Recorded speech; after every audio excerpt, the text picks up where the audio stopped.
Nanawagan ang mga bansang kasapi ng Association of Southeast Asian Nations o ASEAN sa China na itigil na ang reclamation nito sa mga isla sa West Philippine Sea.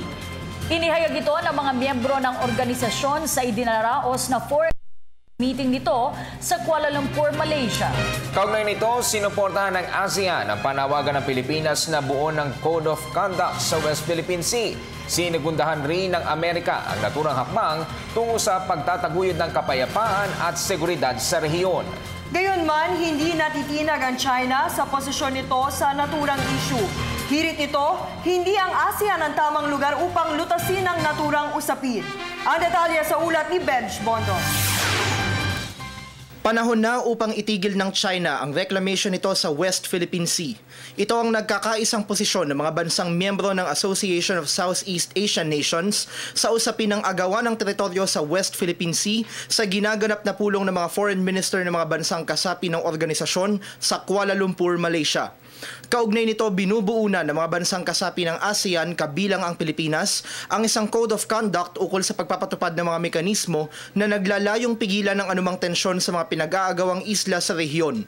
Layunin umano ng naturang hakbang na ipairal ang freedom of navigation at itaguyod ang kapayapaan sa naturang teritoryo. Inihayag ito ng mga bansa sa ASEAN sa kabila China na ayaw nitong talakayin ang naturang issue sa isinasagawang pulong sa Malaysia. Sinegundahan naman ng Amerika ang naturang posisyon ng ASEAN sa issue ng West Philippine Sea. Ayon kay US Secretary of State John Kerry, mahalaga ito upang mapayapang maresolba ang usapin base sa mga probisyon ng international law.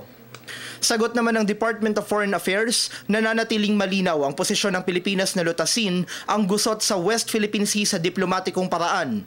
Gayunman, sinabi ni DFA Secretary Albert Del Rosario na posible lamang ito kung makikibahagi ang China at iba pang mga bansang sangkot sa agawan ng teritoryo sa dialogo. Sa kabila nito, nananatiling matigas ang paninindigan ng China ukol sa reclamation nito sa West Philippine Sea, kung saan lumabas sa mga ulat na natapos na ang pagtatayo nito ng mga estruktura at pasilidad sa ilang isla sa rehiyon. Giit ng Beijing, hindi ang ASEAN ang tamang lugar upang resolbahin ang naturang usapin. Una na ring tumanggi ang China na makibahagi sa arbitration case na isinampa ng Pilipinas kaugnay sa issue ng West Philippine Sea. Bukod dito, patuloy ring inaalmahan ng China ang umano'y militarisasyon ng Amerika dahil sa mga isinasagawa nitong pagpapatrolya at joint military drills sa naturang rehiyon. Para sa telebisyon, Benj Bondo.